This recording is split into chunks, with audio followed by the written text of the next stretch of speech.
সপ্তাহ ঘুরে আবারও শনিবারের বিশেষ আয়োজন তাবিজে জাহান অরণ্য আছি আপনার সাথে। facebook.com/capitalfm948 আমাদের অফিসিয়াল ভেরিফাইড ফেসবুক পেজে আজকে তাবিজ অনুষ্ঠানের পোস্ট নিশ্চয়ই আপনি পেয়ে গেছেন। সেই সাথে আজকের এই আয়োজনে যারা যুক্ত হবেন তাদের জন্য বলতে চাই, আজ আমরা একসাথে এই পুরো আয়োজন উপভোগ করতে পারবো ফেসবুকেই, কারণ ফেসবুকে আজকে অডিও স্ট্রিমিংটি আপনি পেয়ে যাবেন এবং সেটি আপনার বন্ধু আত্মীয় স্বজনদের সাথে শেয়ার করে দেবেন, যেন সবাই মিলে একসাথে আমাদের এই আয়োজনটিকে উপভোগ করতে পারেন। দেশে দেশের বাইরে বিভিন্ন প্রান্ত থেকে আমাদের এই তাবিজ অনুষ্ঠানে যারা যুক্ত থাকেন তাদের সবার জন্য শুভকামনা, অনেক অনেক ভালোবাসা প্রত্যাশা করি ঠিক এভাবেই আমাদের সাথে যুক্ত থাকবেন আর আপনার জীবনের সেই ঘটনাগুলো এক এক করে আমাদের সাথে শেয়ার করবেন, যেই ঘটনাগুলো আপনার সাথে কিংবা আপনার পরিচিত বন্ধু আত্মীয় অনেকের সাথেই ঘটেছে। সেই ঘটনাগুলো আজ আমরা এক এক করে সবার সামনে উপস্থাপন করব।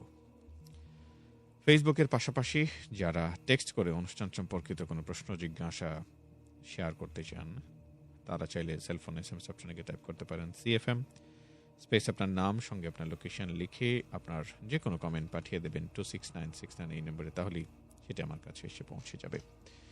আশা করি সেখান থেকে আপনার সাথে আমার একটা কথা, একটা পরিচয় হয়ে যাবে।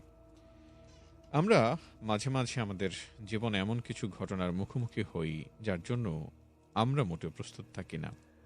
খুব অপরিচিত একটা পরিবেশ থেকে আমাদের এমন কিছু ঘটনা জীবনে এসে যুক্ত হয় যেগুলো আমরা কখনো প্রত্যাশাও করিনি। সেই সব ঘটনাগুলো এক এক করে আমরা এখানে উপস্থাপন করে থাকি এবং আপনার পাঠানো গল্প আমরা এখানে শেয়ার করার চেষ্টা করি, যাতে করে আমরা আপনার নতুন আরও একটি ঘটনা পেয়ে যাই কিংবা আপনার বন্ধু আত্মীয় স্বজন যে কারো কাছ থেকে আপনার নিজের মতো করে অথবা তার মতো করে আপনি চাইলে লিখে সেটি পাঠিয়ে দিতে পারেন। সবচেয়ে সহজ উপায় হচ্ছে অডিওতে রেকর্ড করে পাঠালে সেটাও কিন্তু আমাদের কাছে এসে পৌঁছে যাবে খুব সহজভাবেই। সেই ঘটনাগুলোই আমরা এক এক করে আপনার সামনে উপস্থাপন করব। আমাদের সাথে যে বন্ধুরা যুক্ত থাকেন তাদের জন্য বলতে চাই, পুরো ঘটনা আপনি চাইলে একসাথে অডিওতে রেকর্ড করে যেমন পাঠাতে পারেন, টেক্সট আকারে পাঠাতে চাইলে পুরোটা পারবেন না, সেক্ষেত্রে ইনবক্সে যদি পাঠান সবচেয়ে বেশি ভালো হয়। ইনবক্সে পাঠালে পুরো ঘটনাই কিন্তু আমরা পেয়ে যাব এবং সেখান থেকে অন্য কেউ কপি করার আর কোনো সুযোগ পাবে না, ফলে আপনার ঘটনাটি সুরক্ষিত থাকবে এবং আমি সেটি সবার সাথে শেয়ার করে দিতে পারবো। আমাদের সাথে যে বন্ধুরা যুক্ত হচ্ছেন তাদের নামগুলো শুরুতে একটু জানিয়ে রাখতে চাই। হৃদয় বর্মন যুক্ত হচ্ছেন, নুসরাত ইমতি রয়েছেন, সেই সাথে MD শোভন দাস আমাদের সাথে যুক্ত হয়েছেন, নাহিদা ইসলাম শুভ নববর্ষ নতুন বছরের শুভেচ্ছা জানিয়েছেন তিনি। থ্যাংক ইউ ভাইয়া, লাইভের জন্য অর্থী জানিয়েছেন সেই কথা। ফুয়াদ আছেন আমাদের সাথে, সেই সাথে শোভন দাস, অনেক অনেক ধন্যবাদ আপনাকে এবং আজকের এই আয়োজনটিকে আশা করি শেয়ার করে দিবেন বিভিন্ন বন্ধুদের সাথে, যেন সবাই মিলে একসাথে আমাদের এই আয়োজনটিকে আমরা উপভোগ করতে পারি। বিশেষ করে আজকের লাইভ স্ট্রিমিংটিকে শেয়ার করে দেবেন যেন সবাই একসাথে আজকের আয়োজনটিকে উপভোগ করতে পারেন, শুনতে পারেন। যারা আমাদের সাথে যুক্ত আছেন তাদের বেশ কিছু ঘটনা আমরা এক এক করে আপনাদের সামনে উপস্থাপন করব। আমরা প্রথমেই আমাদের একজন বন্ধুর পাঠানো একটি ঘটনা আপনার সাথে শেয়ার করব এবং সেটি অডিওতে পাঠানো হয়েছিল। সালমান আহমেদ আমাদের নিয়মিত একজন বন্ধু, আমরা দেখি তার প্রথম ঘটনাটি কি, তারপরে আমরা আসছি আমাদের পরবর্তী ঘটনাগুলোতে। ওয়ালাইকুম আসসালাম ভাইয়া, আশা করি আল্লাহর রহমতে ভালো আছেন। জি আমি আলহামদুলিল্লাহ আল্লাহর রহমতে খুবই ভালো আছি। তো আজকে আমি শেয়ার করব তাবিজ হতে আমার নিজের সাথে ঘটে যাওয়া একটা বাস্তব ঘটনা। ঘটনাটি কতটা সত্যি এবং মিথ্যা তা আপনারা চিন্তা ভাবনা করবেন না। আসলে মূল বিষয়টা হচ্ছে সকলেই নিজের আনন্দ উপভোগ করবেন এই ঘটনাটি শোনার মাধ্যমে এবং বিশ্বাস করা এবং না বিশ্বাস করা সম্পূর্ণ আপনার ব্যক্তিগত ব্যাপার। তো কথা না বাড়িয়ে ভাইয়া সরাসরি ঘটনায় চলে যাচ্ছি। আমি এখন ঘটনাটি ঘটেছিল আমাদের সাথে আজ থেকে প্রায় 5 বছর আগে। এখন আমার বর্তমান বয়স 14 বছর। তো তখন আমার বয়স ছিল 9 বছর। তো 9 বছর ছিল আমি এবং আমার ফ্রেন্ড বা দূরে কোথাও মানে 31st নাইটে আমরা দূরে কোথাও ঘোরার জন্য মানে রওনা দিয়েছিলাম। মানে আমাদের ইচ্ছে ছিল আমরা সিলেটে ঘুরতে যাব, সিলেটে চা বাগান, তারপর হচ্ছে বিভিন্ন ধরনের মানে মানে ভালো ভালো প্লেসে আমরা ঘুরবো আর কি। সেই যে যে বাবা সেই কাজ, ওর ওর বাবা মাও রাজি হয় এবং আমাদের বাবা মাও রাজি হয়। তো আমরা দুজনের বাবা মা আমরা সকলে রেডি হই এবং প্রস্তুতি নিয়ে ফোন দেই তাদের আসার জন্য। তো আমাদের যাওয়ার টার্গেট ছিল 11টা বাজে আর আমরা বের হই 10:30 বাজে। তো তখন ভাইয়া আমরা মাইক্রো গাড়ি দিয়ে যাচ্ছিলাম, মানে মাইক্রো গাড়ি ভাড়া করে যাচ্ছিলাম।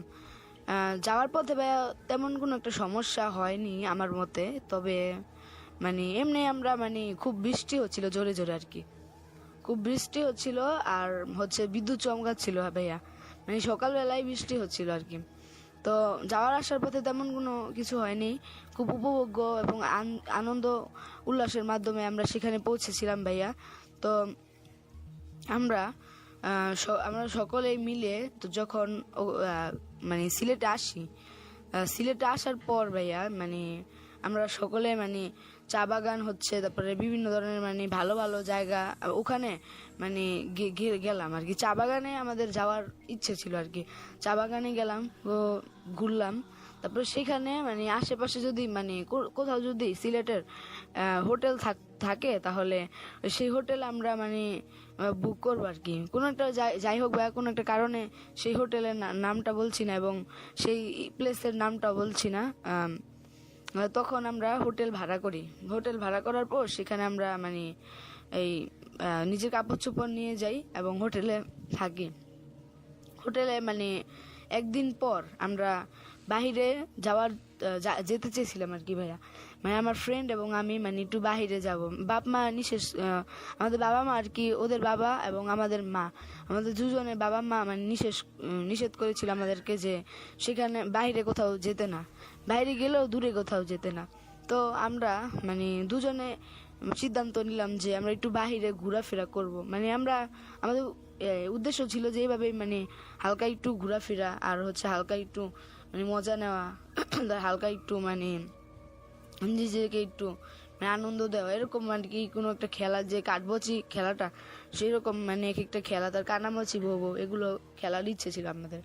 তো আমি কানামাছি ভোবো বলি যে কানামাছি ভোবো আমরা খেলি, তো খুব মজা হবে। আমরা যেহেতু এখানে অনেক মাঠের মতো ছিল হোটেলের বাহিরটা, তো আমরা চেয়েছিলাম যে আমরা কানামাছি ভোবো খেলবো। বিশাল বড় ভাইয়া জায়গাটা, মানে সেই জায়গাটাতে আমরা মাঠে মানে খেলার জন্য নামি।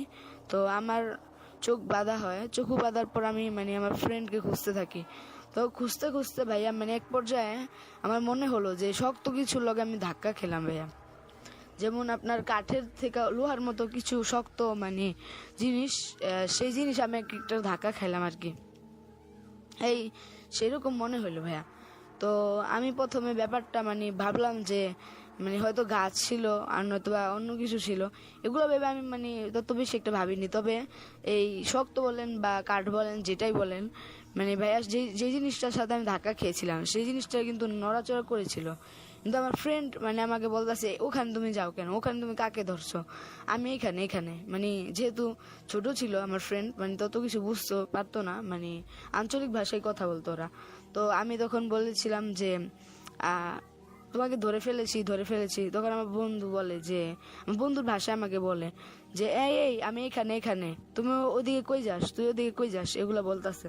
তো তখন আমি বলি যে তুমি কোথায়, এগুলো বললে তারপর আমি আবার মানে পিছনে ব্যাক করে দৌড়ে মানে ধরার চেষ্টা করি ভাইয়া। তো মানে ধরলাম তাকে, তবে মানে আমার ফ্রেন্ডের চোখ দিতে হবে। তখন মানে আমার ফ্রেন্ডের চোখ বাঁধার পর আমার ফ্রেন্ডকে বললাম আমাকে এবার খুঁজে বের করো। তো তারপর আমি অনেক জায়গায় মানে লুকিয়েছিলাম, আমাকে খুঁজছে, মানে একবার আমাকে ধরতে পারে না ও। তারপরে শেষমেশ আমার ফ্রেন্ডকে আমি খুঁজে পাচ্ছিলাম না ভাইয়া। আমি একটা মানে কি বলে বাঁশঝাড় ছিল ওখানে, আবার একটা সিলেটের যে হোটেলে আমরা মানে ভাড়া করেছিলাম সেই হোটেলের সামনে মাঠটা যে ছিল, সেই মাঠের সামনে একটা বাঁশঝাড় ছিল ভাইয়া। তো আমি মানে সেই বাঁশঝাড়ের সামনে লুকিয়েছিলাম ভাইয়া। তো আমার ফ্রেন্ড মানে আমাকে খুঁজতে খুঁজতে মানে শেষ, মানে তখন আমি বাসা থেকে যখন বের হলাম তখন দেখলাম যে আমার ফ্রেন্ড নাই, মানে সেখানে নাই ভাইয়া। মানে আমি অনেক খোঁজার চেষ্টা করলাম যে মানে দেখি কোথায় বা কোথায় আছে, হয়তো বা আমার আশেপাশে আছে, এগুলো ভেবে আমি অনেক মানে পুরো মাঠটা খুঁজছি ভাইয়া, কিন্তু তারপরেও আমি মানে পেলাম না। আর কিছুক্ষণ পরেই মানে আওয়াজ পেলাম আমার ফ্রেন্ডের, মানে টানা ভাইয়া কি বলবো, আধা ঘন্টা যাবত আমি খুঁজছিলাম তাকে। কিছুক্ষণ পরেই আমাকে বললো কি জানো, যে এই বাবু এখানে তোমার কি, এটা বললো। আমি বললাম যে এখানে তো আমার ফ্রেন্ড আর আমি খেলাধুলা করছিলাম, তো কেন কি হয়েছে, এখানে ফ্রেন্ডরা খেলাধুলা করছিলাম, স্বাভাবিক করতেই পারে।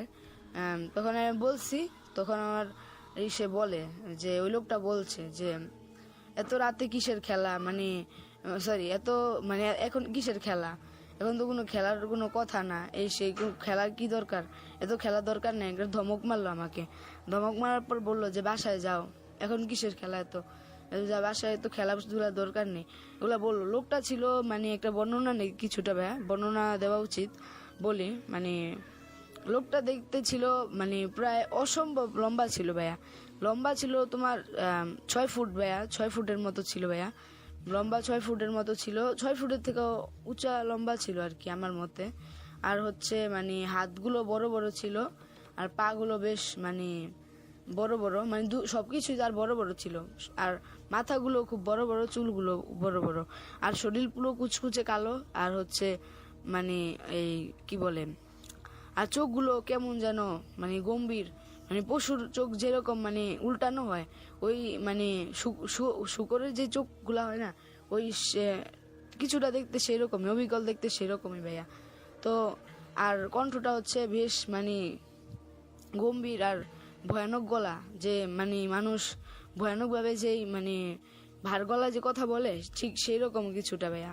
তো আমি ওই লোকটাকে দেখা ভয় পাই, ভয় পাওয়ার পর বলি যে মানে কে কে তুমি, মানে আপনি কে, আমি এখানে খেলতে এসেছি মানে ফ্রেন্ড সাথে, আমরা তো কিসের খেলা, মানে সেইগুলা বলে মানে ধমক মারে। তখন আমি বলি যে এই আমরা তো, তখন আমি মানে ভয়ে, ধমকের ভয়ে আমি অন্যদিকে মানে কাঁদতে কাঁদতে অন্যদিকে সরে যাচ্ছিলাম, মানে আমাদের বাসায় মানে হোটেলের ভিতরে আমি ঢুকতে চাচ্ছিলাম। তো ঠিক কিছুক্ষণ পরেই মানে আমি ভাইয়া যা দেখলাম তা দেখার জন্য ভাই আমি কিছুতেই প্রস্তুত ছিলাম না ভাইয়া। আমি দেখলাম যে আমার হোটেলের পিছনে বিশাল বড় বড় অনেক বড় মানে হাত, আর অনেক বড় নখ, আর হচ্ছে অনেক বড় বড় চুল, আর চোখগুলো রক্ত লাল, আর হচ্ছে কি বলে এই হাতের পাশে বিশাল বড় অনেক বড় ডানা ভাইয়া, অনেক বড় ডানা, আর হচ্ছে চক্ষু মানে কি বলবো মানে ভয়ানক ভাবে আমার দিকে তাকায় রয়েছে। আর হচ্ছে আর কি কি বলবো অনেক আগের মানে 20 শতকের শুরুর দিকে যে মানে পুরনো যেই জামা কাপড়গুলো থাকে, সেই জামা কাপড়গুলো সে পরেছিল ভাইয়া, মানে এত ভয়ানক দৃশ্য ভাইয়া। আর শরীর হাত পাও ছিল মানে কি বলবো আপনার অনেক পরিমাণে ভয়ানক ভাইয়া, শরীর হাত পাও ভাইয়া মানে ছোলা ছোলা, মানে কিছুটা দেখতে অবিকল মানে মানে কি বলে কুমির যে মানে শরীর যেরকম থাকে না সেরকম মানে ছিল তার শরীরটা ভাইয়া। আর হাত পাও ছিল তোমার অনেক ভয়ানক ভাইয়া, অনেক মানে বলে বোঝাতে পারবো না ভাইয়া। তো তো যাই হোক ভাইয়া, ওই সেই লোকটা বা সেই অশরীরটা খুবই ভয়ানক ছিল ভাইয়া, আমার দিকে মানে খুব কুদৃষ্টি দিয়ে তাকিয়েছিল, আমার দিকে খুব কুদৃষ্টি দিয়ে তাকিয়েছিল ভাইয়া। আমি খুব ভয় পেয়েছিলাম, প্রায় মানে মানে কি বলবো হার্ট অ্যাটাক করার মতো অবস্থা ভাইয়া, প্রচুর ভয় ছিলাম ভাইয়া। তো তখন আমি মানে অত্যন্ত ভয় এবং মানে কষ্টে বা ওই লোকটা যে ভয় ধমক দিয়েছিল প্লাস দেখার পর ভয়, এগুলো সব মানে আমার ভিতরে মানে নানা প্রচুর প্রভাব ফেলে আমার উপরে।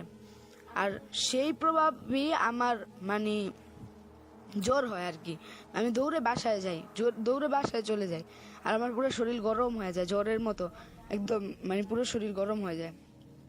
তো বাসায় আসি, আমার বাবা মা আমাকে দেখে বলে যে এত কোথায় ছিল, বাবা মা তখন ঘুমিয়েছিল, আর আমার ফ্রেন্ডকে আমি মানে খুঁজে পাচ্ছিলাম না ভাইয়া।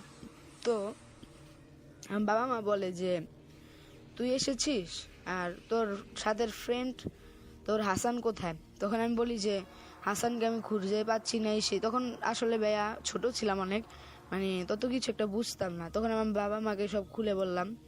তো আমার বাবা মা বলে যে বাইরে বের হতে না, আর কালই চলে যাবে।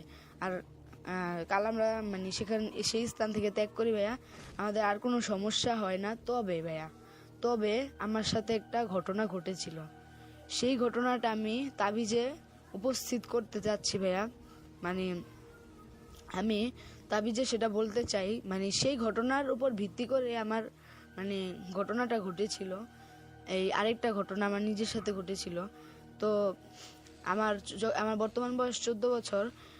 আর কয়েক মাস আগে মানে কয়েক বছর আগে, মানে 2 বছর আগে আমার সাথে এই ঘটনাটা ঘটেছিল ভাইয়া।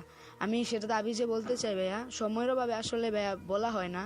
তবে মানে আমি প্রায় গল্প বলে থাকি ভাইয়া, তবে মানে সময়ের অভাবে মাঝে মধ্যে বলতে পারি না ভাইয়া। মাঝে মধ্যে মানে দেরি হয়ে যায় ঘটনাটা দিতে আর কি। ওকে, আমরা প্রথম ঘটনাটা শুনলাম তার কাছ থেকে। অসংখ্য ধন্যবাদ আমাদের ছোট্ট বন্ধু সালমান। প্রত্যেক সপ্তাহেই বিভিন্ন ঘটনা আমাদের সাথে শেয়ার করে থাকে, সেই জন্য অসংখ্য ধন্যবাদ। facebook.com/capitalfm948 আমাদের অফিসিয়াল ভেরিফাইড ফেসবুক পেজ, আশা করি আপনি যুক্ত হয়ে যাবেন এবং সেখান থেকে আপনার সাথে আমার কথা হয়ে যাবে এবং আপনার জীবনের সেই ঘটনাটি আপনি শেয়ার করবেন। যারা যারা আজকের পোস্টটিকে শেয়ার করছেন বিভিন্ন জায়গায়, তাদের মধ্যে হার্ট হ্যাকার রয়েছেন, এমডি রোমেন হাসান রনি, সেই সাথে ডন রয়েছেন RX রায়হান, জীবন চৌধুরী আছেন, কে আমি তোমার, সেই সাথে আরও বেশ কিছু আইডি থেকে শেয়ার করা হয়েছে। অসংখ্য ধন্যবাদ সবাইকে সঙ্গে থাকবার জন্য। facebook.com/capitalfm948 আজকে এখানে লাইভ অডিও স্ট্রিমিং হচ্ছে। প্রত্যাশা করবো অডিও স্ট্রিমিংটিকে শেয়ার করে দেবেন সব বন্ধুদের সাথে। এবারে যিনি ঘটনা পাঠিয়েছেন তার নাম শাহাবুদ্দিন। শাহাবুদ্দিন লিখছেন যে একটি ছোট্ট গ্রামে তার পরিবার নিয়ে সে বসবাস করত। সে প্রতিদিন সূর্যোদয়ের আগেই তার বন্ধু সাদেককে সাথে নিয়ে মাছ ধরার জন্য বিলে যেত। একদিন প্রায় মাঝরাতে সাদেক এসে তাকে ডাকতে লাগলো, শাহাবুদ্দিন মাছ ধরতে যাবি নাকি, এরকম করে। শাহাবুদ্দিন তাড়াতাড়ি ঘুম থেকে উঠলো এবং মাছ ধরার জাল এবং থলিটা সাথে নিয়ে সাদেকের সঙ্গে বিলের উদ্দেশ্যে রওনা হয়ে গেল। তো আফসোস হচ্ছে যে সে আসলে বুঝতে পারেনি যে সেটা মধ্যরাত ছিল, মানে সকাল হতে আসলে অনেকটা দেরি। তো এই ঘটনাটি প্রায় 20 বছর আগের। সেই সময় সবার ঘরে কিন্তু ঘড়িও ছিল না, মানে দেয়ালে তো ঘড়ি টানানো থাকতো না এরকম ভাবে। তো স্বাভাবিকভাবে তাদের ঘরেও কোনো ঘড়ি ছিল না, তাই সে বুঝতেও পারেনি যে এখন মাঝরাত। তারা দুজনেই মাছ ধরতে বিলে নেমে গেল। তখন চারদিকটা ছিল অন্ধকার এবং পিনপতন নীরবতা। তো মাঝে মাঝে রেন্ট্রি গাছ থেকে একটা পাখি কিরকম অদ্ভুত সুরে ডাকাডাকি করছিল। শাহাবুদ্দিন তখন মনের সুখে মাছ ধরছিল। অদ্ভুত ব্যাপার হলো, সে যতই গভীরে যাচ্ছিল ততই মাছ উঠছিল এবং ওই দিন যে পরিমাণ মাছ জালে ধরা পড়েছিল, এই জীবনে আর কোনো দিন এত মাছ তার জালে ধরা পড়েনি। তো সে লোভে আরো গভীরে যেতে লাগলো। এক সময় তার থলের ভিতরে হাত দিল এবং অনুভব করলো যে মানে একটা মাছও সেখানে নেই, থলেটা একেবারে শূন্য। অদ্ভুত ব্যাপার হচ্ছে, আশপাশে কোথাও তার বন্ধু সাদেককে তিনি দেখতে পেলেন না। এরকম একটা সিচুয়েশনে পড়ে তিনি অনেকটা দ্বিধা দ্বন্দ্বে পড়ে গেলেন। কিন্তু হঠাৎ এমন একটি দৃশ্য দেখতে পেলেন যা দেখে তার চোখ কপালে উঠে গেল। তিনি দেখলেন সাদেক ডাঙায় বসে 2 হাতের মুঠো ভরে মুখে মাছ ভরছে এবং চপচপ করে মাছ গিলছে। এইরকম একটা দৃশ্য দেখে তার আর কিছুই বোঝার বাকি রইল না, কিন্তু তিনি সেটা বুঝতে দেননি যে সব বুঝে গিয়েছেন। তাই তিনি কৌশলে আস্তে আস্তে উপরে উঠে আসতে লাগছেন এবং ডাঙ্গার কাছে এসে সেখান থেকে দৌড়ে পালানোর চেষ্টা করলেন। কিন্তু অবাক করা ব্যাপার হলো, তিনি এক পাও এগোতে পারলেন না এবং সেখানে আটকা পড়ে গেলেন। এতটাই ভয় পেয়ে গেলেন যে মানে সমস্ত শরীর প্রচন্ড শীতের মধ্যেও ঘেমে ভিজে গিয়েছিল, গলা শুকিয়ে যাচ্ছিল এবং দেহটাও থরথর করে কাঁপছিল। এমন সময় কি করবেন বুঝে উঠতে পারছিলেন না। সেই ভয়ঙ্কর ভূতটা এবং বিদঘুটে একটা অট্ট হাসি দিল, তার আসল রূপ সে দেখতে পেল। এবং এই ভূতটা দেখতে কতটা ভয়ঙ্কর ছিল, ঠিক চোখ থেকে যেন আগুন ছুটছিল এবং শরীরটা আগের থেকেও 2 গুণ আকৃতির হয়ে গেল। এরকম একটা ভয়ঙ্কর ভূতকে দেখে শাহাবুদ্দিন সেন্সলেস হয়ে পড়ে গেলেন। এদিকে আসল সাদেক শাহাবুদ্দিনের বাড়ি গিয়ে তখন তাকে ডাকতে লাগলো। তো শাহাবুদ্দিনের বউ অবাক হয়ে প্রশ্ন করলো, আপনি তো অনেকক্ষণ আগেই ওনাকে সাথে করে নিয়ে গেছেন মাছ ধরতে, এখন আবার এসব কি বলছেন, আর ওনাকে কোথায় রেখে এসেছেন? এই কথা শুনে সাদেক অনেকটা অবাক হয়ে গেল এবং সে বুঝতে পারলো তার বন্ধু শাহাবুদ্দিনের সাথে কিছু একটা হয়েছে। সে তাড়াতাড়ি গ্রামের সবাইকে নিয়ে তখন বিলের দিকে রওনা দিল। আর সেখানে পৌঁছে যা দেখল তা অনেকটা মেনে নেওয়ার মতো নয়। তারা সবাই লক্ষ্য করলেন শাহাবুদ্দিনের গলাটা কালো বর্ণ হয়ে আছে এবং সে সেন্সলেস হয়ে মাটিতে পড়ে আছে। তাকে দেখিয়ে বোঝা যাচ্ছে যে তাকে কেউ গলা টিপে হত্যা করতে চেয়েছিল। তাছাড়া তার পুরোটা শরীর বড় বড় নখের আঁচড়ে ক্ষত বিক্ষত হয়ে গিয়েছিল। গ্রামের সবাই সময় মতো এসেছিল বলে ওই সময় তাকে জীবিত পাওয়া গিয়েছিল। একটু দেরি করে আসলে হয়তো তাকে জীবিত পাওয়া যেত না এবং ভয়ঙ্কর একটা ভূতের কাছে হয়তো তাকে প্রাণ দিতে হতো। অনেক অনেক ধন্যবাদ আপনাকে আমাদের সাথে যুক্ত হওয়ার জন্যে। এবং আমরা আসলে যেরকমটা বলে থাকি যে আমরা বিশেষ করে বিলের গল্পগুলো কিন্তু আমরা প্রায়ই শুনে থাকি এবং অনেকের সাথেই কিন্তু এরকম ঘটনা ঘটে থাকে। প্রত্যাশা করবো সেই ঘটনাগুলো লিখে আপনি পাঠিয়ে দিতে পারেন এবং যদি আপনি মনে করেন অডিও আকারে পাঠাবেন সেটাও কিন্তু সম্ভব, সেটাও আমার কাছে এসে আশা করি পৌঁছে যাবে। facebook.com/capitalfm948 আমাদের অফিসিয়াল ভেরিফাইড ফেসবুক পেজে আজকে অডিও স্ট্রিমিং হচ্ছে। আশা করি আপনি সেখান থেকে আমাদের সাথে যুক্ত হয়ে যেতে পারবেন। রিয়াদ আমাদের পরের বন্ধু একটি ঘটনা পাঠিয়েছেন, বলছেন যে ঘটনাটা বলতে যাচ্ছি তার সাথে অনেকগুলো বিষয় জড়িত। আমার এক বন্ধু নাম রফিক, ক্লাস 5 থেকেই বন্ধুত্ব। বছর 2 হলো ওর বাবা গত হয়েছেন। বড় ভাই হওয়ার সুবাদে স্বভাবতই ওর কাঁধেই সংসারের জোয়ালটা নেমে এসেছিল। মা, 2 বোন, 3 ভাইয়ের সংসার। বাবা মারা যাওয়ার পর ওদের সংসারে নেমে এলো নিদারুণ দুঃখ কষ্ট, যা নাকি ওকে বাধ্য করেছিল পড়ালেখা ছেড়ে দিয়ে চাকরিতে জয়েন করতে। ম্যাট্রিক পাশ করে পাটকলের সুপারভাইজার হিসেবে ঢুকেছিল। কবে আজও ওই একই চাকরিতে লেগে আছে, কোনো উন্নতি নেই, অবনতিও নেই। বোন দুটোর বিয়ে দিয়েছিল, কিন্তু কপাল দোষে দুজনেই ওর কাঁধে বোঝা হয়ে ফিরে এসেছে যার যার সন্তান সহ। রফিক তখনও বিয়ে করেনি। এক শুক্রবার আমার বাসায় এসে ও আমাকে বলল, দোস্ত একটু বিপদে পড়েছি। আমি বললাম, নির্দ্বিধায় বল, আমার পক্ষে যতটুকু করা সম্ভব আমি করব। ও যা যা বলল শুনে আমার মনে হলো মানসিকভাবে সুস্থ আছে কি না। জিন ভূত এগুলির অস্তিত্ব কোনোটাই আমি খুব একটা বিশ্বাস করি না। ওর বক্তব্য অনুযায়ী রাতে ঘুমাতে গেলেই কে বা কারা যেন ওদের টিনের দেয়ালে খামোখায় জোরে জোরে আঁচড় কাটতে থাকে, যার ফলে ঘুমানোটা অসম্ভব হয়ে পড়েছে। কোনো প্রকার সঙ্গত কারণ ছাড়াই ঘটনাটি গত 1 মাস ধরে রোজ রাতেই ঘটছে। তাই বললাম, ওকে আজ রাতে আমি তোর সাথে তোদের বাসায় গিয়ে থাকব। একটি হকি স্টিক ও টর্চ লাইটের ব্যবস্থা করে রাখিস, আমি সময় মতো পৌঁছে যাব। রাত 10টা নাগাদ সব কাজকর্ম সেরে ওদের বাসায় গিয়ে আমি পৌঁছলাম। ওদের বাসাটা শহরতলির প্রায় শেষ প্রান্তে অবস্থিত। রাস্তার উপরে একটি দোতলা বাড়ি, তার পেছনে 15-20 গজ ফারাকে ওদের সম্পূর্ণ টিনের ঘরটি হালকা গাছগাছালিতে ঢাকা।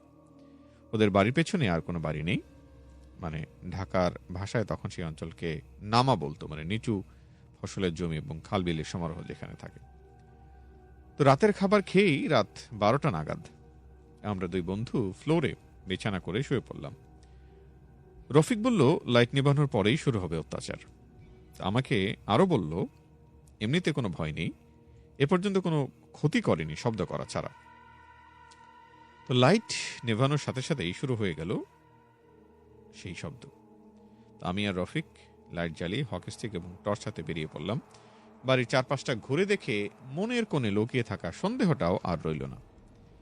বাড়িটার 5 গজের মধ্যে কোনো গাছের ডাল পর্যন্ত নেই যে বাতাসে সেটা টিনের দেয়ালে টক্কর খেয়ে এই জাতীয় শব্দ হবে। মনে মনে আমরা তখন কিছুটা দমে গেলাম। রফিককে বললাম, তুই ঘরে ঢুকে লাইট নিভিয়ে দিয়ে শুয়ে পড়, আমি একটু পর আসছি। ও ঘরে ঢুকে দরজাটা ভিজিয়ে দিয়ে শুয়ে লাইটটা নিভিয়ে দিতে আবার শুরু হলো একই শব্দ। এবার সত্যি সত্যি ভয় পেয়ে গেলাম। আশপাশে মানুষজনের কোনো উপস্থিতি নেই, তবুও শব্দটা আসছে। এমন সময় এমন ভয় জীবনে কখনো পেয়েছিলাম বলে আমার মনে পড়ে না। তাই তাড়াতাড়ি ঘরে ঢুকে দরজা লাগিয়ে দিলাম। সকালে কাউকে কিছু না বলেই চলে এলাম এবং অনবরত মনে একটি প্রশ্ন উদয় হতে লাগলো, কারণ ছাড়া এটা ঘটতেই পারে না, কিন্তু কারণটা কি? পৃথিবীর সমস্ত নাম করা মনোবিজ্ঞানীদের কেস হিস্ট্রিগুলো পড়ে যাচ্ছি, যৎসই কোনো উত্তরই খুঁজে পাচ্ছি না। এবং 2 বছর পর উত্তর তার নাকি বেরিয়েছিল। পশ্চিম বাংলা বিজ্ঞান পরিষদের সভাপতি একজন, তিনি প্রবীর ঘোষ, তার লেখা একটা বই থেকে। তিনি বইটির নাম ভুলে গেছেন। বলছেন, সাথে সাথেই রফিককে একান্তে ডেকে নিয়ে বলছিলাম, দোস্ত, আওয়াজ ঘরের ভেতর থেকেই কেউ করছে। তোমাদের দায়িত্বহীনতায় তোমাদের উপর খেপে গিয়ে এসব করে তোমাদের উপর প্রতিশোধ নিচ্ছে। যদি আমার কথা বিশ্বাস করো তো তুমি তোমার 2 বোনকে যেভাবেই হোক তাদের সংসারে ফিরে যাওয়ার ব্যবস্থা করো, তাহলেই আমার বিশ্বাস তুমি নরক যন্ত্রণা থেকে রেহাই পাবে। এরপর রফিক মাসখানেক দেন দরবার করে ওর বোনের স্বামীদের সাথে একটি আপোষ রফায় এসে বোনদের স্বামীর বাড়িতে পাঠিয়ে দেয়। কিন্তু তারপরও সেই শব্দটি আর থামে না।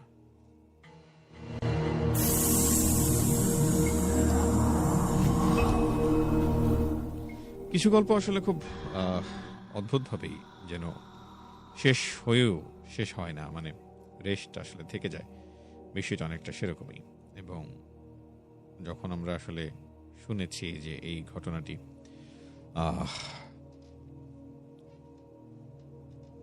একজন বন্ধু তার বন্ধুকে সাহায্য করতে গিয়েছিল এবং তখন সেই বন্ধুর পারিবারিক বিষয়গুলো সামনে এনেছিল এবং তখন তাদের ধারণা ছিল যে নিশ্চয়ই এই সমস্যাটা হয়তো সমাধান হয়ে যাবে, কিন্তু সেটি আসলে হয়নি। তো সেজন্যই আমরা আসলে বিশ্বাস করা না করাটা সম্পূর্ণ আপনার নিজস্ব সিদ্ধান্তের ব্যাপার। আপনি চাইলে বিশ্বাস করতেও পারেন, নাও করতে পারেন, কিন্তু আমাদের অবস্থান বিশ্বাস অবিশ্বাসের ঠিক মধ্যখানে। তাবিজ আমাদের আয়োজন facebook.com/capitalfm 948-এ আমাদের এই আয়োজনটি প্রত্যেক শনিবার রাত 11টায় আপনি শুনতে পান। আমাদের সাথে যারা যুক্ত থাকেন তাদের জীবনের ঘটে যাওয়া ঘটনা এক এক করে আমরা শেয়ার করতে থাকি। আশা করি আপনি আমাদের সাথে যুক্ত হয়ে যাবেন। আমরা আরো একটা অডিও প্লে করতে চাই, দেখি উনি আমাদের সাথে কি শেয়ার করছেন।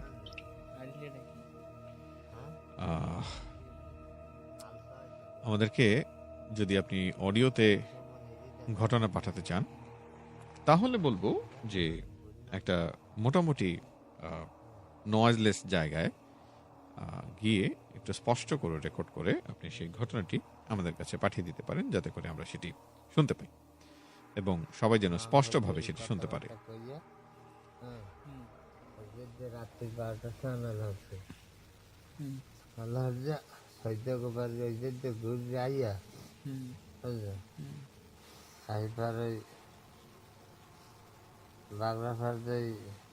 মসজিদটা না কালের পশ্চিমগুলো আবদাল্লাহ যে মসজিদটা, ওই দিক চাইছিবার বিলাই তুলাইছে মায়ের।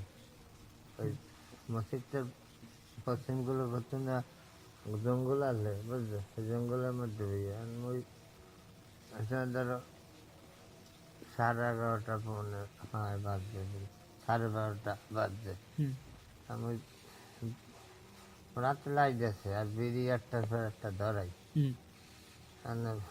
ওই যে বিলাই দাওয়াইছে, দাওয়াই এবার হানছে শিখদের বাড়ি, তামিলিক বাড়ি, তামিলিক বাড়ি হানছি। সেই দিনকে কথা কইয়া 1টা বাজে সবাই গেছে। সেই যে মই তো ডাকাত দোয়াইছে এমনি বাড়ি যাম, আমি- আমরা আসলে চেষ্টা আমার করছি মনে ওনার হচ্ছে ঘটনাটি বোঝার জন্য, ওই কিন্তু ডিরেক্ট সারা মারছে বলতে ভয় করে পাইয়া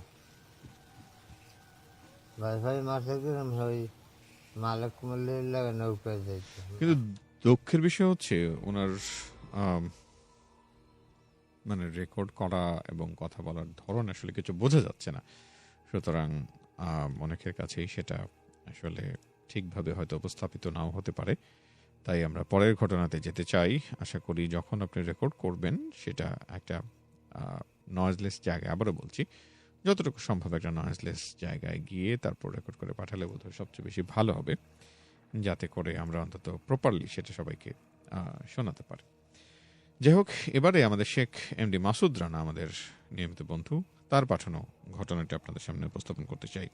দেখি তিনি আমাদেরকে কি পাঠিয়েছেন। আসসালামু আলাইকুম অরণ্য ভাই, ওয়ালাইকুম আশা আসসালাম। করি আপনি সুস্থ আছেন। জি, আমিও আলহামদুলিল্লাহ। আলহামদুলিল্লাহ ভালো আছি। আর আমি শেখ মাহমুদ রানা লিমন, জি। গাজীপুরের জয়দেবপুর 28 নং ওয়ার্ড থেকে। আর আপনাকে ও ক্যাপিটাল এফএম 94.8 এর সকল শ্রোতাদের জানাই ইংরেজি নতুন বর্ষের শুভেচ্ছা।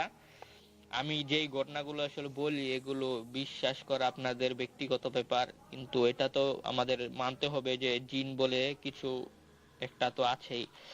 তো আমি ঘটনায় চলে যাই সরাসরি। এই ঘটনাটা বলবো আমি, সেটা আমার নানির বাড়ির একটি ঘটনা। এই ঘটনাটা অনেক আগের, যখন আমি ছোট ছিলাম তখন নানির কাছ থেকে এই ঘটনাটা শুনেছি। তো এই যেটা আমি এখন বলবো, এই ঘটনাটা আমার নানির বাড়ি গ্রামে, যেখানে ধান ক্ষেত আছে, অনেক বিল আছে। সেখানে আমরা সবাই জানি যে যখন ধান লাগানো বা কাটার মৌসুম হয় তখন এই সিজনে দেশের বিভিন্ন প্রান্ত থেকে ধান লাগানোর জন্য দিনমজুর আসে। এইসব এলাকায় দিনমজুর আসে ওই বিভিন্ন দেশের বিভিন্ন প্রান্ত থেকে, সিরাজগঞ্জ, তারপর বরিশাল, সিলেট, এইসব জায়গা থেকেও দিনমজুর আসে, যাকে গ্রামে আমরা এই কামলা বলে থাকি গ্রামে। তো এই ঘটনাটা একজন লোকের সাথে ঘটেছে, যেটা যে সেই মৌসুমে দিনমজুর হিসেবে এসেছিল আমাদের সেই নানিদের গ্রামে। এই ঘটনা আমার নানির বাড়ি থেকে একটু দূরে ঘটেছে, একটি ধান খেতে ঘটেছে। সে একদিন খেতে কাজ করছিল, তার দলের মানে তার যেই একটা গ্রুপ থাকে যেই মজুরদের, তার দলের সবাই ফেরত এসে বলেছে কাজ ছেড়ে, কিন্তু তার কাজ করা এখনো হয়নি। সে তার কাজ শেষ করে তারপর উঠবে ওই ক্ষেত থেকে। তখন সে মানে পুরো বিলে একা ছিল, তখন আর কোনো মানুষ ছিল না। যদি সে তখন একা না থাকতো তাহলে হয়তো তার সাথে এরকম ঘটতো না। তার শুধু একটু বোকামির কারণে তাকে তার প্রাণ হারাতে হয়েছে। এবং সে যখন একা ছিল, রাতে কাজ করছিল, রাতে তখন তার সাথে খারাপ ঘটনা ঘটে। তো সকালে তাকে পাওয়া যায় সেই ক্ষেতে, তার মাথা ও ঘাড় কাদার মধ্যে ঢুকানো ছিল।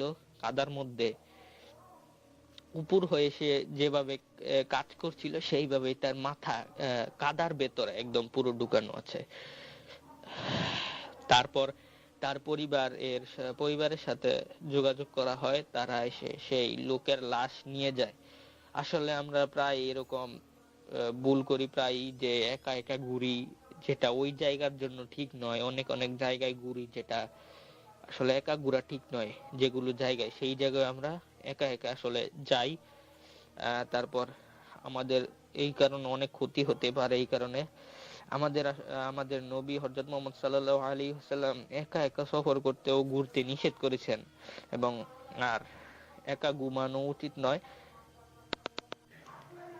আর এরপরে আমি যে এই ঘটনাটা বলবো, এটাও আমার নানির বাড়ির ওই জায়গার একটি গ্রামের ঘটনা। তো এই জায়গায় আসলে এই ঘটনাটা খুবই রহস্য, আমি এখনো বুঝতে পারিনি। এই ঘটনাটা অনেক রহস্যে ঘেরা এই ঘটনাটা। এই জায়গাটা যেটা, এটা আমাদের নানির বাড়ি থেকে যেই ধান খেত বন্ধ আছে, বন্ধ, সেইখানে যেখানে যেই ধানের খোলা, ওই জায়গায় যাওয়ার জন্য একটা মাঝখানে একটা গ্রামের মতো পড়ে, মানে এলাকা, ওই এলাকা পার হয়ে ওই জায়গায় যেতে হয় যেখানে বন্ধ বা ধানের খোলা আছে, সেখানে যেতে হয়। তো মাঝখানে একটা জায়গা পড়ে, খুবই মানে লোমহর্ষক একটা ভয়ঙ্কর একটা জায়গা। রাতের বেলা অনেক ভয়ঙ্কর, দিনের বেলা এরকম গা ছমছম একটি এরকম পরিবেশ। তো ওই জায়গায় নাকি যেই জায়গাটা আছে এখানে কোনো কিছু করার নেই, এভাবে জঙ্গল হয়ে আছে, বাঁশ ঝাড় আছে এখানে, বাঁশ, তারপরে ইয়ে আছে পুরা জঙ্গলি যেই লতাপাতা এগুলো সব ভরে আছে, গাছপালা এবং যেই মাটি মাটি সব আছে এরকম নষ্ট হয়ে আছে। তো একবার সেই এই জায়গার যে উত্তরাধিকারী আছে সে বললো, আরে এটা এইভাবে কেন ফেলে রাখবে, তো কোনো কিছু করতে হবে এই জায়গায়। তো সে ভাবলো যে ঠিক আছে, এটা সবকিছু ঠিকঠাক করে ওখানে কিছু করতে হবে এই জায়গায়। তো ওই জায়গাটাতে সে এটা ঠিক করলো যে কিছু একটা করবে, কিন্তু তারপর তাকে নাকি স্বপ্নে একটা কিছু দেখানো হলো যে ওই জায়গায় যদি সে কিছু করে তাহলে তার তার ক্ষতি হবে এবং গুরুতর ক্ষতি হবে। তারপর সে আর ওখানে হাত দেয়নি। তো এই জায়গাটা যেহেতু একটি গ্রামের মাঝখানে পড়ে, এক গ্রাম থেকে অন্য গ্রামে যাওয়ার জন্য, তো ওখান দিয়ে মানুষ একটু চলাফেরা করতে হয় ওখান দিয়ে। তো আমার একবার নানা যে নানা একবার কি হইলো, ওদিক দিয়ে আসতেছিল, ওখানে আমার যে উলুর ডিপি থাকে, ওই প্রকার ডিপি উঁচু করা থাকে নরম মাটির, সেগুলো দেখলো। আমার নানা আসলে ওই পাখি মারার জন্য যে গুলতির যে মার্বলের মতো যেই গুল গুল গুটিগুলো থাকে, ওগুলো সেই নরম মাটি দিয়ে তৈরি করা হয়। তো ওগুলো বানানোর জন্য ওখান থেকে ওই উলুর ডিপি ভেঙে নিয়ে আসলো বাড়িতে। তারপর থেকে মানে কি হলো যে নানার একদম পুরো শরীর ব্যথা করতে শুরু করলো, জ্বর এসে গেল, প্রায় দুপুরের দিকে জ্বর এসে গেল। তারপর তাকে জিজ্ঞেস করা হলো, নানি জিজ্ঞেস করলো যে তার সাথে কি আসলে সে কি করেছে যে এরকম হচ্ছে কেন। বললো যে আমার নানিকে বললো যে সে একটা তো দারুণ জায়গা পাইছি, যে ওইখান থেকে এই যে মাটির ডিপি এটা লইতার মনতে এমন আছে অমুক। তো ওইটা বলে যে কোনটা লইছ, এটা ওই জায়গাতে লইছিলাম, ওই যেন ওইটা হয়ে গেল ওনটা কে লেগে লইছ, এটা যেনতে আনছিলে হেন দিয়ে ওরা এটা। তারপরে এটা বিকালের দিকে আবার সেই জায়গায় দিয়ে হয়, তারপর আমার নানার শরীর ঠিক হয় ওই উলুর ডিপিটা। তারপর আবারও আরেকটা এরকম নানা ওই জায়গা দিয়ে আসছে, ওখানে যেহেতু বলছিলাম একটা বাঁশ ঝাড়, তো ওই বাঁশ ঝাড়ের যেই কঞ্চি গুলো থাকে বাঁশের, এগুলো চলাচলে অনেক ব্যাঘাত করে, মানে শরীরে লাগে, ছুলে যায়। একটা কঞ্চি এদিকে বেরিয়েছিল মোটা, তো ওইটা নানার শরীর লাগে, অনেক জনের শরীর লাগে যারা এখান দিয়ে চলাচল করে, তো কারা কেউ এটাতে হাত দেয় না। তো নানা সেটাতে হাত দিয়ে সেটা মানে ভেঙে দিল, মুচকে অন্যদিকে ঘুরিয়ে দিল। কিন্তু বাসায় আসার পর সে যেই আঙুল দিয়ে ওই বাঁশঝাড়ের সেই কঞ্চিটা ভেঙে দিয়েছিল, অন্যদিকে বাকিয়ে দিয়েছিল, সেই আঙুল তার এখনো ব্যথা করে, এখনো সেই আঙুল দিয়ে কোনো সার পায় না। এরকম কাজ করতে গেলে ব্যথা লাগে বেশি, কাজ করলে ব্যথা করে। আমার নানি আসলে এগুলো আর বিশেষ বলে যে এগুলো কি এমনি, এটা মানুষ অনেক যে গ্রামের এলাকার তারা আসলে এটা বলে যে এখানে নাকি এই জায়গায় নাকি কোনো মূল্যবান কোনো জিনিস আছে, মূল্যবান দ্রব্য বা কোনো কিছু আছে, যেটা একটা অলৌকিক কোনো কিছু এটা রক্ষা করছে। আর তারা মনে করে যে কোনো কিছু যখন এটা সময় হবে তখন এটা নিজেই নাকি দেখা দিবে। তো এটা যখন জানা যাবে রহস্য, তখন জানা তো যাবেই। আর আমাদের গাজীপুরে কিন্তু অনেক বন্ধু আছে যারা তাবিজ শোনে এবং তাবিজকে ভালোবাসে। আর তাবিজ যাতে এইভাবে চলতে থাকে, আর আপনিও যাতে তাবিজকে ছেড়ে না যান, আমাদের সাথেই থাকেন এবং ক্যাপিটাল এফএম এর সাথেই থাকেন। আসসালামু আলাইকুম, আল্লাহ হাফেজ, সবাই নামাজের সাথে থাকবেন। অসংখ্য ধন্যবাদ। আমাদের এই বন্ধুটি প্রত্যেক সপ্তাহেই কোনো না কোনো ঘটনা আমাদের সাথে শেয়ার করেন, এবং যেটা নিশ্চয়ই আমাদের জন্য খুব নতুন অভিজ্ঞতা হয়, এবং সেই সাথে শেষের দিকে সুন্দর সুন্দর কিছু কথা বলেন, যেগুলো আসলে আমাদের খুব গুরুত্বপূর্ণ আমরা বিশ্বাস করি। সেই জায়গাতে আশা করি আপনি আমাদের সাথে যুক্ত হবেন। facebook.com/capitalfm948 এই আমাদের ঠিকানা, এবং সেখানে যুক্ত হলে আশা করি আপনার সাথে আমার কথা হয়ে যাবে। আমি কিছু কমেন্ট পড়ে নিতে চাই, তারপর একটা ছোট্ট বিরতি নেব। বিরতি থেকে ফিরে এসে তারপর আবার আপনার সাথে যুক্ত হব। তার আগে যারা যারা আমার সাথে যুক্ত হচ্ছেন এবং অডিও স্ট্রিমিংয়ে যারা যুক্ত হচ্ছেন, শোভন দাসকে দেখতে পাচ্ছি, বিথি সুলতানা যুক্ত হয়েছেন, আমি আসিফ, আমার আপনার শোটা ভালো লাগে, রিপ্লাই দিয়েন ভাই। অসংখ্য ধন্যবাদ আসিফ আপনাকে সঙ্গে থাকবার জন্য। সেই সাথে জীবন চৌধুরী আমাদের নিয়মিত বন্ধু, গাজীপুর কালীগঞ্জ থেকে যুক্ত হয়েছেন একজন, তার নাম নিশাদ, এসকে নিশাদ, আপনাকে স্বাগত জানাচ্ছি। ব্রজন আছেন, আই লাভ দ্য বিচ জানিয়েছেন তিনি। সেই সাথে আছেন এমডি শোভন দাস রয়েছেন, হে ভাই কেমন আছেন। শোভা আছেন, সেই সাথে আরও বেশ কিছু বন্ধু। অসংখ্য অসংখ্য ধন্যবাদ সবাইকে। আশা করি আজকের আয়োজনে যুক্ত হবেন এবং আপনার নিজের জীবনের ঘটে যাওয়া ঘটনাগুলো এক এক করে আমার সাথে উপস্থাপন করবেন। এই মুহূর্তে একটা ছোট্ট বিরতি নিতে চাই। বিরতির পর ফিরে এসে আরও কিছু রহস্য আমরা একসাথে উপভোগ করব। শুনতে থাকুন, ফিরছি কিছুক্ষণ পর।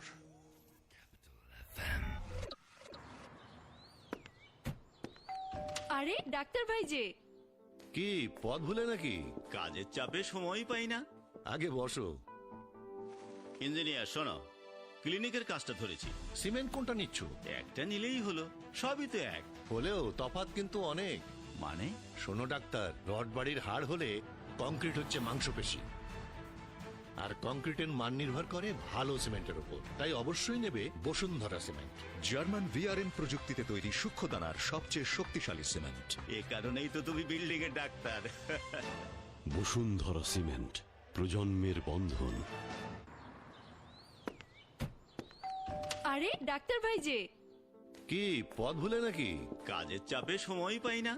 আগে বসো। ইঞ্জিনিয়ার শোনো, ক্লিনিকের কাজটা ধরেছি। সিমেন্ট কোনটা নিচ্ছ? একটা নিলেই হলো, সবই তো এক। হলেও তফাৎ কিন্তু অনেক। মানে? শোনো ডাক্তার, রড বাড়ির হাড় হলে কংক্রিট হচ্ছে মাংসপেশি, আর কংক্রিটের মান নির্ভর করে ভালো সিমেন্টের উপর। তাই অবশ্যই নেবে বসুন্ধরা সিমেন্ট। জার্মান ভিআরএম প্রযুক্তিতে তৈরি সূক্ষ্ম দানার সবচেয়ে শক্তিশালী সিমেন্ট। এ কারণেই তো তুমি বিল্ডিং এর ডাক্তার। বসুন্ধরা সিমেন্ট, প্রজন্মের বন্ধন। তুমি কাঁদলে কাঁদে আমার হৃদয়, তুমি হাসলে সে তো আমার বিশ্বজয়। ভালোবাসার কোমল স্পর্শে প্রতিটি ক্ষণ ভরে থাকুক এই ঘরময়। আপনার আদরের সোনামণির দিনভর সুরক্ষা আরো এক ধাপ বাড়িয়ে দিতে ব্যবহার করুন অধিক শোষণ ক্ষমতা সম্পন্ন এবং আরামদায়ক বসুন্ধরা ডায়া প্যান্ট। এটি সাশ্রয়ী ও নিরাপদ। বসুন্ধরা ডায়া প্যান্ট, ওর ভালোর জন্য। আরে ডাক্তার ভাই যে, কি পথ ভুলে নাকি? কাজের চাপে সময়ই পাই না। আগে বসো। ইঞ্জিনিয়ার শোনো, ক্লিনিকের কাজটা ধরেছি। সিমেন্ট কোনটা নিচ্ছ? একটা নিলেই হলো, সবই তো এক। হলেও তফাৎ কিন্তু অনেক। মানে? শোনো ডাক্তার, রড বাড়ির হাড় হলে কংক্রিট হচ্ছে মাংসপেশি, আর কংক্রিটের মান নির্ভর করে ভালো সিমেন্টের উপর। তাই অবশ্যই নেবে বসুন্ধরা সিমেন্ট। জার্মান ভিআরএম প্রযুক্তিতে তৈরি সূক্ষ্ম দানার সবচেয়ে শক্তিশালী সিমেন্ট। এ কারণেই তো তুমি বিল্ডিং এর ডাক্তার। বসুন্ধরা সিমেন্ট, প্রজন্মের বন্ধন। স্বপন একটু থাম। কেন বাবা? দাঁড়া, স্বপ্নের ব্রিজটাকে একটু প্রাণ ভরে দেখি। আমি যখন কলেজে যেতাম তখন রূপসা নদীতে বৃষ্টিতে কত ভিজেছি। একবার তোর দাদু অসুস্থ হলো, ঘাটে গিয়ে দেখি ফেরি বন্ধ। তখন সন্ধ্যা, ভাগ্যিস নৌকা ছিল। প্রথম যেদিন রূপসা ব্রিজ চালু হলো, আমরা পাড়ায় পাড়ায় মিষ্টি বিলিয়েছি। এই বিশাল স্থাপনা নির্মাণে ব্যবহৃত হয়েছে king brand cement. King brand cement, স্বপ্ন নির্মাণে সঠিক cement. Capital FM. The beach.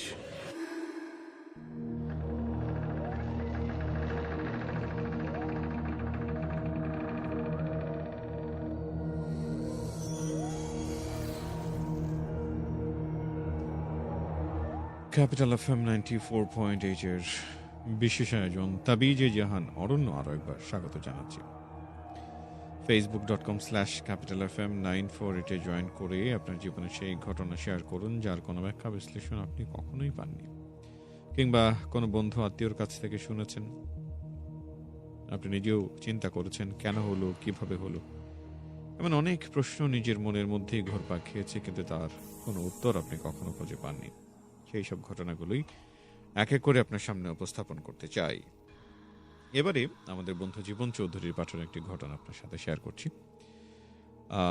তিনি বলছেন যে মূল ঘটনায় যায়,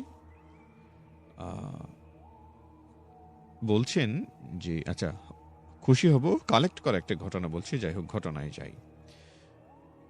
কে যেন ফিসফিস করে ডাকলো কানের কাছে মুখ এনে, অনেক গভীর প্রেমের ডাক হবে, এবং ঘুম ভাঙল রুমির। শোয়ার আগে ঘরের সব বাতি বন্ধ করে শুয়েছিল। তখন ঘর ছিল অন্ধকার, কিন্তু এখন ঘরটা যেন ভেসে যাচ্ছে আলোর বন্যায়। মস্ত এক রূপালী চাঁদ আলোয় উদ্ভাসিত হয়ে মিটিমিটি করে হাসছে ওর দিকে তাকিয়ে। অভিভূত হয়েছিল তখন রুমি এবং জানালার দিকে এগিয়ে গেল ধীরে ধীরে। কিন্তু ডাকটা, মানে কে ডাকলো ওকে অমন করে? ঘাড়ের পাশে আদরের স্পর্শটা যেন এখনো সে অনুভব করতে পারছে। আবার ডাক। চমকে এদিক ওদিক তাকালো, না কেউ তো নেই। জানলার ফাঁক দিয়ে তাকালো নিচের দিকে, ওখানে কাকে যেন দেখা যায়। ঘুরে চাইল, চোখে পড়তেই মুচকি একটু হাসলো, হাতের ইশারায় কাছেও ডাকলো। কি এক আশ্চর্য ঘুরে পেয়েছে রুমিকে। শুধু পাতলা রাতের পোশাক, সেই হুঁশও তার নেই। দরজা খুলে বের হয়ে এলো। ডাকছে তাকে এবং পিছু পিছু হেঁটে যাচ্ছে রুমি। কোথায় যাচ্ছে সে জানে না, জানতেও চায় না, শুধু তার মাথায় এইটুকু কাজ করছে যে তাকে আসলে যেতেই হবে। হাঁটছে তো হাঁটছেই, জঙ্গল পাথর কিছুই সে মানছে না। কাটা গাছে লেগে ছিঁড়ে যাচ্ছে পরনের পোশাক পর্যন্ত, এবং পাথরে চোট খেয়ে রক্ত ঝরছে পা থেকে। তবুও তার হুঁশ নেই, এরকম তাকে যেন যেতেই হবে। আবার ঘুরে তাকালো ওর দিকে, আবার মায়াবী ভঙ্গিতে হাসলো। শুধু ওই হাসি আর মাত্র একবার দেখার জন্য অনন্তকাল হাঁটা যায়, এমনটাই রুমির মাথায় ঘুরপাক খাচ্ছে। হঠাৎ থামলো, হাতের ইশারায় সে কাছে ডাকল। সেই ডাকে সাড়া না দেওয়ার কোনো সাধ্য রুমির ছিল না। পাশে যে দাঁড়াতেই হাতের ইশারায় দেখালো, দেখো কি সুন্দর। রুমি দেখলো এক অতলান্ত খাদের কিনারায় দাঁড়িয়ে আছে ওরা। মাথার উপর চাঁদের আলোর বন্যা, কিন্তু তার স্পর্শ পায়নি খাদের বেশিরভাগ অংশ। শুধু তলায় নিরেট আধার। দুহাতে জড়িয়ে ধরল সে, কানের কাছে মুখ রেখে বলল, ওখানে ওই অন্ধকারে লুকিয়ে আছে সুখ, যেতে চাও ওখানে আমার সাথে? রুমি তখন বিবশ হয়ে গেল, নিজেকে ধরে রাখতে পারল না, বলল চলো। তারপর কি সুন্দর পাখির মতো ভেসে ভেসে নেমে চলল ওরা দুজনে। কোথায় কত দূর জানা নেই। পরের দিন অনেক খোঁজাখুঁজির পর রুমির মরদেহ পাওয়া গেল খাদের তলায়। অত উপর থেকে পড়ে মাথার পেছনটা থেতলে গেছে একেবারে, শরীরের হাড়গোড়ো সব ভাঙা। কিন্তু কি আশ্চর্য, মুখে কি গভীর তৃপ্তির হাসি। অনেক ধন্যবাদ জীবন চৌধুরী আমাদের সাথে গল্পটি শেয়ার করে, যেটা নিশ্চয়ই গল্পই এবং গল্প আকারেই আসলে লেখা হয়েছে, কোনো প্রকৃত ঘটনা নিশ্চয়ই এটি হতে পারে না। তো আমরা প্রত্যাশা করব কারো বইয়ের গল্প কিংবা কারো কাছ থেকে গল্প কপি না করাটাই সবচেয়ে ভালো। নিজের গল্প একেবারে সহজ সরলভাবে যতটুকু সম্ভব সেটা লিখে পাঠালেই সবচেয়ে বেশি ভালো হয়। আর চাইলে তো অডিওতে রেকর্ড করে পাঠানো যায়, সেই অপশন তো রয়েছেই। যাই হোক, আরেকবার বলে দিই, facebook.com/capitalfm948 আমাদের অফিসিয়াল ভেরিফাইড ফেসবুক পেজে আশা করি আপনি যুক্ত হয়ে যাবেন, এবং সেখানে আপনার জীবনের ঘটনাগুলো আপনি এক এক করে আমাদের সাথে শেয়ার করতে পারবেন। আমি এবারে কিছু কমেন্ট পড়তে চাই যারা আমাদের সাথে যুক্ত আছেন। বেশ কিছু নতুন বন্ধুকে দেখতে পাচ্ছি। সবুজ আছেন, হ্যাপি নিউ ইয়ার জানিয়েছেন, শুভ নববর্ষ, ইংরেজি নববর্ষের শুভেচ্ছা সবাইকে। আরিয়ান আহমেদ রয়েছেন আমাদের সাথে, সেই সাথে যুক্ত হচ্ছেন শোভন দাস, স্বাগত জানাচ্ছি আপনাকে আমাদের সাথে যুক্ত হওয়ার জন্য। রাকিবকে দেখতে পাচ্ছি, রয়েছেন আব্দুল গফফার, আসসালামু আলাইকুম গফফার ভাই। এমডি নূর নবী রয়েছেন, হাসান আছেন, সে সাথে নাহিদাকে দেখতে পাচ্ছি, নাহিদা যুক্ত হয়েছেন। জীবন চৌধুরী আছেন, আব্দুল গফফারকে দেখতে পাচ্ছি, রোহান হোসেন আছেন, সেই সাথে আরও বেশ কিছু বন্ধু রয়েছেন। সবার জন্যই শুভকামনা, আশা করি সঙ্গে থাকবেন ঠিক এভাবেই যুক্ত। facebook.com/capitalfm 948 আমাদের অফিসিয়াল ভেরিফাইড ফেসবুক পেজ, সেখানে আপনি আমাদের সব বন্ধুদেরকে একসাথে পেয়ে যাবেন। যারা যুক্ত হচ্ছেন তাদের সবার জন্য শুভকামনা। যাই হোক, এমডি বেলাল আমাদের একজন বন্ধু ছোট্ট একটি ঘটনা পাঠিয়েছেন, আপনার সাথে একটু শেয়ার করতে চাই। বলছেন, আমরা 3 বন্ধুর সাথে ঘটে যাওয়া একটা ঘটনা বলছি। শীতের রাতে আমরা র্যাকেট মানে ব্যাডমিন্টন খেলার জন্য নাইম আমাকে বাসায় গিয়ে ডাক দিল যে বেলাল, আবিরকে নিয়ে মাঠে আয়। তো আমাদের বাসার মাঠে আয়, আমি আবিরকে সাথে নিয়ে মাঠে গেলাম। তো তারপর যা হলো, গিয়ে দেখি নাইম সেখানে নাই, এবং আমি মাঠে গিয়ে আবার নাইমকে ফোন দিলাম, এবং নাইম বলল যে আমি বাসায়। তখন আচ্ছা, নাইম বলল আমি বাসায়। তো তখন আমি বললাম, তুই আমাদেরকে ডাক দিয়ে এখন তুই নিজেই বাসায়, আজব লোক একটা। এবং তখন নাইম আমাকে ধমক দিয়ে বলল, আমি তো আসিই নাই। তখন আমি অনেক ভয় পেলাম, এবং আবিরকে কিছু না বলে আমি আর আবির দুজনেই খেলা শুরু করলাম। তো আমার অনেক ভয় লাগছিল, এটা ভেবে যে নাইম না ডাক দিলে আসলে কে ডাক দিল। তারপর রাত 12টায় আমাদের খেলা শেষ হলো, আমরা বাড়ির দিকে হাঁটলাম। আমি খেয়াল করলাম যে আমাদের পিছনে কে যেন হাঁটছে।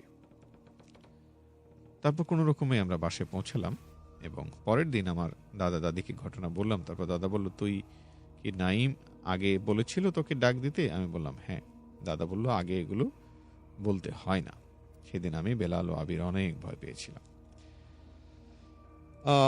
হ্যাঁ, অসংখ্য ধন্যবাদ বেলাল। এবং এই বিষয়টা নিয়ে আমরা আগেও অনেক ঘটনা পেয়েছি, এবং যেই বিষয়গুলো আমাদের সামনে আসে, আমাদের গুরুজনরা বলেন যে আমাদের ঘরে যখন কেউ আসে এবং আমাদেরকে যখন খোঁজে, তখন এক ডাকেই যেন আসলে আমরা বেরিয়ে না পড়ি। এমনটা হয় না যে কেউ একজন ডাকলো, একবার ডাক দেওয়ার সাথে সাথে আমরা ঘর থেকে বেরিয়ে পড়লাম। বিষয়টার জন্য আসলে এরকম না হয়, অন্তত 2-1বার যেন আমরা একটু তার সাথে কথা বলি নি, তারপর যেন দরকার হলে তার সাথে দেখা করে তাকে ঘরে এনে বসিয়ে কথা বলে তারপরে বেরোনোটা ভালো। বিশেষ করে রাতের দিক থেকে সেই বিষয়টা মাথায় রাখাটা খুব বুদ্ধিমানের কাজ হবে। যাই হোক, আশা করি সবাই যুক্ত আছেন। এই ঘন্টা একেবারে শেষ, বিদায় নিতে হবে ইনশাল্লাহ। আগামীকাল আমাদের ক্যাপিটাল এফএম এর 5th অ্যানিভার্সারি, সারাদিন আমাদের সবার জন্যই বিশেষ আয়োজন রয়েছে, এবং যারা আমাদের খুব প্রিয় বন্ধু, যারা আমাদের ক্যাপিটাল এফএম পরিবারের সদস্য, তাদেরকে ইনভাইট করছি, আপনারা চলে আসবেন। যাদের সাথে আমার দেখা হয়নি, অনেকের সাথে প্রত্যাশা করব যে কালকে ইনশাল্লাহ সারাদিন আমাদের আয়োজন থাকবে। আপনি আসলে নিশ্চয়ই আমরা একটা ভালো সময় কাটাতে পারবো। আমাদের ইনশাল্লাহ দেখা হবে, আমাদের সারাদিন ব্যাপী আয়োজনে আপনি যুক্ত থাকবেন, এটাই প্রত্যাশা। তো অগ্রিম শুভকামনা সবার জন্য। শুনতে থাকুন capital FM 94.8, where the beat goes on.